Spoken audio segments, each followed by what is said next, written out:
What's going on? Welcome back to Financial Journey. So today I want to talk to you about SERV Robotics. I want to go over some of the current data points, break it down on what has been really moving this company and whether right now is a good time to buy or not. Before we get into any of that, make sure to hit that thumbs up and subscribe.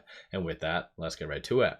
So starting off, it did go up 0.94% on Friday. Very volatile day, so 970 the low, 1042 the high. Oddly, you did have a lot of institutions that was selling first thing, and you can kind of tell that based on this right here. So you had a couple big transactions, 258,000, 166, 360. So a lot of that was just adding that selling pressure. And for Friday, very low volume. So 4.75 million shares being traded, 35.12 is the average. And oddly, that's been more of a common occurrence over this last several trading days. So I've covered, and I do have multiple different YouTube channels, and I have brought this up on how there has been more of a, I guess, meme stock resurgence. So a lot of very, very heavily shorted stocks, low market cap, has been getting attention from institutions. And so based on this right here, it is fair to assume that algorithmic trading has really stopped with SERV. This is why you've seen a very big lowering in the volume. And so again, it's a very unique stock. Last news that did come out from the company itself was on the 14th. I've already done a video encumbering that. I see that as very kick-ass news. And I have often enough compared SERV to SoundHound because both got very popular by that amended 13G that was submitted. Shows that NVIDIA did purchase or kind of invest in both. And generally that is very good. But one thing that SERV has really done is they have kind of put out a lot of good news, as you can kind of see right here. One negative, as I've brought up in the past, was that kind of private placement. So it's just ill timing. And in my opinion, if they didn't do that, then this would easily be back at that $30 range and probably staying there, because I think that was more of a very, very massive sentiment killer. And you can kind of tell just based on all this, like it was just very poor timing. Aside from that, even if you do take a step back, SERV, even though it's pulled back quite a lot, it is still up 34.92% over this last 1 month. So little wins, right? But what is coming for the foreseeable future? Let's go over some of the data points and stuff like that. As of right now, the fear and greed index is under the neutral category, so people's appetite for risk is increasing. First part of the week, this upcoming week, is going to be more technical driven. Near the tail end, you will have GDP and PCE are some of the driving factors. That will be instantly correlated with rate cuts. That will definitely propel, for instance, SERV higher. So it's all correlated, and so this week should be a very make it or break it week for SERV. I'm going to go over some of the technicals near the tail end of the video. That'll make a little bit more sense. But on Friday, shorts did increase 84,000 shares. 34.48% of the free float is being shorted. Works out to be 5.63 million shares overall are being shorted. Cost to borrow average is extremely high, 366.78%.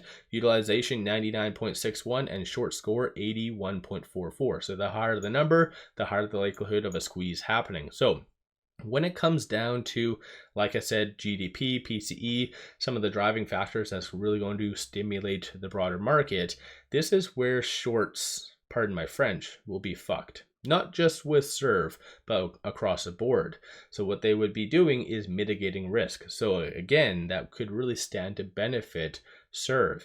Even over this last little bit, there has been an abnormal increase in FTDs. So as of right now, I do feel, just based on what I've mentioned about this upcoming week and this being a squeeze play, that could be a good entry point, potentially to piggyback and benefit from a squeeze. If you are investing on the actual company itself, so if you're looking more so on the fundamentals, then I feel like you'd have to wait for November for their upcoming earnings, just to kind of give you a good overview of if they are trying to continue to cut costs. Of course, they're going to be really ramping up. So you'll have to really look at their earnings. I think based on their last earnings that did come out right over here on the 13th, generally were kind of a positive surprise, but I think if people were investing on the fundamentals, there wasn't really enough there especially based on their balance sheet, to kind of willing to like invest on the long term, right? There still is a fair amount of risk.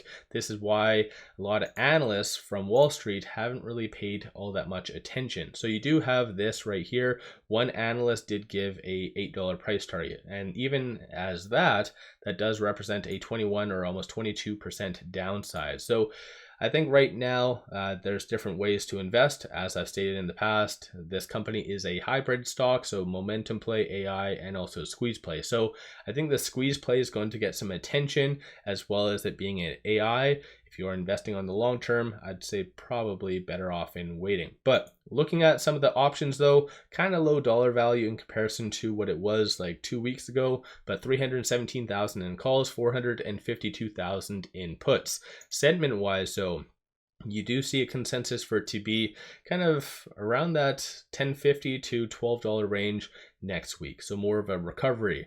Flip side, looking at puts, you do see a consensus for it to be sub $10.50.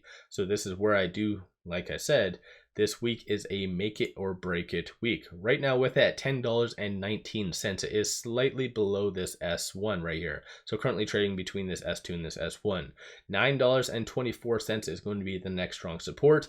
$10.25 will be the next strong resistance / target that you'll want to watch for SERV to definitely get above on Monday. If it is unable to really break above this S1, then this is where you could see more of a retracement back into this S3 range. So like I said, it is more of a make it or break it week, and definitely needs to watch for it to stay above that 50-day moving average, which again is that S3 that I did mention. So I think there's a lot of different things moving the broader market, and SERV right now is largely speculation. This is why a lot of entities have really been hesitant about really getting in. You've seen a lot of selling. So based on the bid, the ask, and the selling price, anything that does show as a bid is a sell. So you kind of have mixed results, not to the same regard as it once was when it was very popular, as you can kind of see even on the 14th with that news that did come out.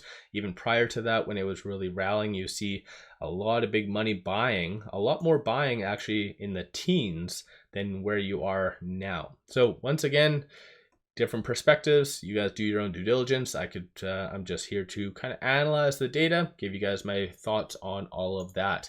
So as of right now, like I said, I think this is a good squeeze play. But if you're investing on the long term, then definitely I'd say hold off. Let me know your thoughts. Don't forget to hit that thumbs up and subscribe. I always greatly appreciate that. Take advantage of this promo. It has been extended up until the end of August. Simply sign up for a new account, throw $100 at it. They give you 5 free stocks. Each stock is valued up to $2,000. Kick-ass deal. Link in the description below and also the comments. With all that said, appreciate all of you watching.